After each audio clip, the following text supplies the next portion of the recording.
Hello மக்களே, செம்மையான ஒரு வேலை வாய்ப்பு. அதுவுமே வீட்டு பக்கத்துலேயே இருக்கிறது. காலையில் போயிட்டு கிளம்பிட்டு வேலை பார்த்துட்டு திருப்பி வந்துடலாம் நம்ம வீட்டுக்கே. அப்படி ஒரு வேலை வாய்ப்பு தான். இதை வழங்குறது யார் அப்படின்னா, ஐபிபிஎஸ் எக்ஸாம்ஸ் இருக்கு இல்லையா, பேங்க் எக்ஸாம். அவங்க தான் இப்போதைக்கு ரீஜனல் ரூரல் பேங்க், அந்த கிராம வங்கி அப்படின்னு சொல்லுவாங்க இல்லையா, அந்த மாதிரி ஒரு வங்கியில் வேலை பார்க்குற மாதிரி ஒரு நோட்டிஃபிகேஷனை தான் வெளியிட்டிருக்காங்க. ஓகேங்களா. அதுவுமே என்ன போஸ்ட்டுக்கு அப்படின்னு சொல்லி பார்த்தோன்னா, ஆஃபீஸர் அப்படின்ற ஒரு ரோலுக்குமே, ஆஃபீஸ் அசிஸ்டண்ட் அப்படின்ற ஒரு ரோலுக்குமே, 2 ரோலுக்குமே வேலைக்கு ஆட்களை எடுக்கிறதுக்காக அவங்க வெளியிட்டிருக்காங்க. சரிங்களா. இந்த ஆஃபீஸர் அப்படின்ற ஒரு ரோல் ஸ்கேல் 1, ஸ்கேல் 2, ஸ்கேல் 3 அப்படின்ற மாதிரி சொல்லியிருக்காங்க.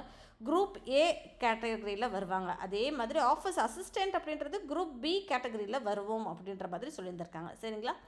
ஸோ இது கம்ப்ளீட்டாக நீங்கள் ஆன்லைன் மூலியமாக தான் அப்ளை பண்ண முடியும். 1ஆம் தேதி 9வது மாதத்துல இருந்து ஆரம்பிக்குது. கடைசி நாள் 21/9/2025 முடியுது அப்படின்ற மாதிரி அவங்க சொல்லியிருந்திருக்காங்க. ஓகேங்களா.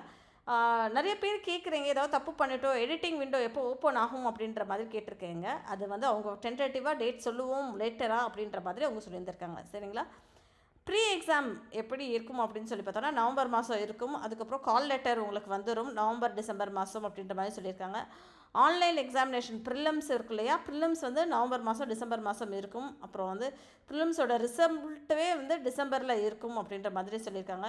அப்புறம் மெயின்ஸ்க்கு அதுவுமே ஜனவரி மாதம் இருக்கும் அப்படின்ற மாதிரி சொல்லியிருந்திருக்காங்க.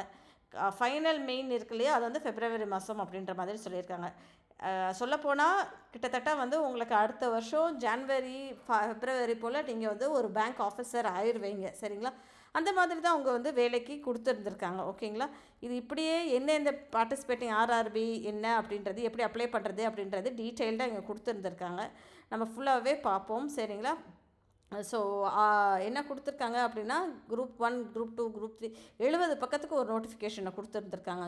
70 பக்கம் நோட்டிஃபிகேஷன். இது என்ன பேங்க்ஸ் எல்லாம் இன்வால்வ் ஆகுது அப்படின்ற மாதிரி கொடுத்துருக்காங்க. சரி, நம்ம ஊரில் ஃபஸ்ட்டு புதுச்சேரியில் எந்த அப்படின்னு சொல்லி பார்த்தோன்னா, புதுவை பாரதியார் கிராம பேங்க் அப்படின்ற மாதிரி சொல்லியிருந்திருக்காங்க. இதில் லோக்கல் லாங்குவேஜ் என்னென்ன அப்படின்னு சொல்லி பார்த்தோன்னா, தமிழ், மலையாளம், தெலுங்குல இருக்கலாம் அப்படின்ற மாதிரி அவங்க சொல்லியிருந்திருக்காங்க. சரி, தமிழ்நாடில் எங்கே அப்படின்னு சொல்லி பார்த்தோன்னா, தமிழ்நாடு கிராம வங்கி அப்படின்னு சொல்கிறாங்க இல்லையா, அந்த கிராம வங்கியில் தான் இந்த வேலைவாய்ப்பு உங்களுக்கு அமைய போகுது. சரிங்களா. ஹெட் குவார்ட்டர்ஸ் எங்கே இருக்குது அப்படின்னு சொல்லி பார்த்தாலும் சேலத்தில் இருக்குது, தமிழில் தான் இருக்கும் அப்படின்ற மாதிரி அவங்க சொல்லியிருந்திருக்காங்க. எலிஜிபிலிட்டி க்ரைட்டீரியா என்ன அப்படின்னு சொல்லி பார்த்தோன்னா, நீங்கள் இந்த ஐபிபிஎஸ் எக்ஸாமை கிளியர் பண்ணி ஆகணும் அப்படின்ற மாதிரி சொல்லியிருக்காங்க. இந்தியன் சிட்டிசன்ஷிப்பாக இருக்கணும் அப்படின்ற மாதிரி சொல்லியிருந்திருக்காங்க. ஆஃபீஸ் அசிஸ்டண்ட் அப்படின்ற ஒரு வேலைக்கு 18 வயசுலேருந்து 28 வயசுக்குள்ளே இருக்கணும் அப்படின்ற மாதிரி அவங்க சொல்லியிருந்திருக்காங்க. இதே ஆஃபீஸர் ஸ்கேல் 1ன்றது அசிஸ்டன்ட் மேனேஜர் கேடருக்கு வரும். இந்த அசிஸ்டன்ட் மேனேஜர் கேடருக்கு 18 வயசுக்கு மேலேயும் 30 வயசுக்கு கீழே இருக்கணும் அப்படின்ற மாதிரி அவங்க சொல்லியிருந்திருக்காங்க. சரிங்களா. இதே ஆஃபீஸர் ஸ்கேல் 2க்கு 21 வயசுக்கு டு 32 வயசுக்குள்ளே இருக்கணும் அப்படின்ற மாதிரி சொல்லியிருந்திருக்காங்க. அதே மாதிரி ஆஃபீஸர் ரோலு ஸ்கேல் 3க்கு 21 வயசுலேருந்து 40 வயசுக்குள்ளே இருக்கணும் அப்படின்ற மாதிரி அவங்க சொல்லியிருந்திருக்காங்க. சரிங்களா மக்களே. இது போக ஏஜ் ரிலாக்ஸேஷன் எப்போவுமே இருக்கும் இல்லையா, அதுவுமே இருக்கும். எஸ்சி/எஸ்டி கேட்டகரி கேண்டிடேட்ஸ்க்கு 5 இயர்ஸ் எக்ஸ்ட்ரா கிடைக்கும். ஓகேங்களா. ஓபிசிக்கு 3 இயர்ஸ், அப்புறம் பிடபிள்யூபிடிக்கு 10 இயர்ஸ் கன்செஷனும் இருக்குது அப்படின்ற மாதிரி அவங்க சொல்லியிருந்திருக்காங்க. அது போக இது அப்படியே நம்ம ஸ்க்ரோல் பண்ணோம், வேறு என்ன கொடுத்துருக்காங்களா, பிடபிள்யூபிடி என்னென்ன கேட்டகரியில் வரலாம் அப்படின்ற மாதிரி அவங்க டீட்டெயில்டாக ஒரு லிஸ்ட்டை கொடுத்துருக்காங்க. இதை நீங்கள் ரீட் பண்ணி செக் அவுட் பண்ணிக்கோங்க. சரிங்களா. லிங்க்கை நான் டிஸ்கிரிப்ஷன் பாக்ஸில் கொடுத்துட்றேன். லிங்க் எங்கே இருக்கும் அப்படின்னா, டிஸ்கிரிப்ஷன் பாக்ஸில் இருக்குங்க. அங்கே போய் பார்த்து நீங்கள் செக் அவுட் பண்ணிக்கோங்க. ஓகேங்களா. நிறைய இடபிள்யூஎஸ்க்கு, எக்ஸோவேஷன் மேக்கு எல்லாத்துக்குமே கன்செஷன் இருக்குது. சரிங்களா.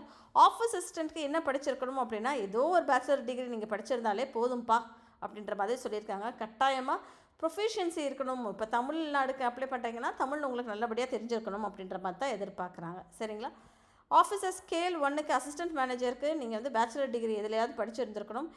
அது போக வேறு என்ன சொல்லியிருக்காங்கன்னா, candidates having agriculture, horticulture, forestry, animal husbandry, veterinary science, agriculture engineering, pisciculture, agriculture marketing இதெல்லாம் படித்தவங்களுக்கு நல்லபடியாக ஒரு ப்ரிஃபரன்ஸ் இருக்கும்னு சொல்லியிருக்காங்க.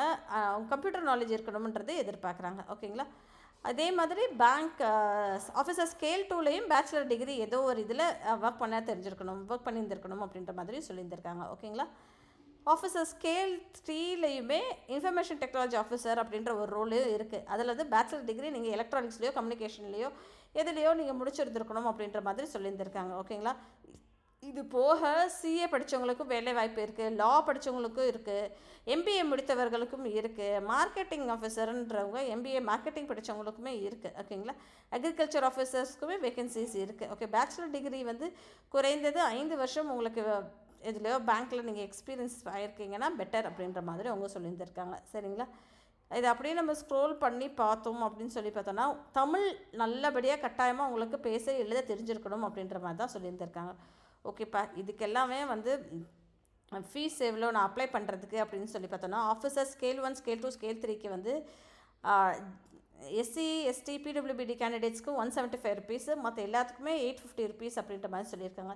இதே ஆஃபீஸ் அசிஸ்டண்ட்டுக்கு 175 ரூபா, SC, ST, PWD, ESM, DSM கேண்டிடேட்ஸ்க்கு 850 ருபீஸ், மற்ற எல்லாத்துக்குமே அப்படின்ற மாதிரி அவங்க சொல்லியிருந்திருக்காங்க. இது இவங்க என்ன கேட்பாங்க அப்படின்னு சொல்லி பார்த்தோன்னா, ரீசனிங் இருக்கும், நியூமரிக்கல் எபிலிட்டி இருக்கும், குவான்டிடேட்டிவ் ஆப்ஸ் இருக்கும் அப்படின்ற மாதிரி கொடுத்துருக்காங்க. மெயின் எக்ஸாம்லேயும் reasoning, computer knowledge, general awareness, English, Hindi ஆப்ஸ் இருக்கும் அப்படின்ற மாதிரி சொல்லியிருந்திருக்காங்க. சரிங்களா? ஸோ நம்ம ஊரில் தமிழ்நாடுல மீடியம் ஆஃப் எக்ஸாமினேஷன் தமிழில் எக்ஸாம் கண்டக்ட் பண்ணுவோம் அப்படின்ற மாதிரி சொல்லியிருக்காங்க. இங்கிலீஷ்லேயும் இருக்கும், ஹிந்திலையும் இருக்கும், தமிழ்லேயும் இருக்கும் அப்படின்ற மாதிரி அவங்க சொல்லியிருந்திருக்காங்க. சரிங்களா மக்களே?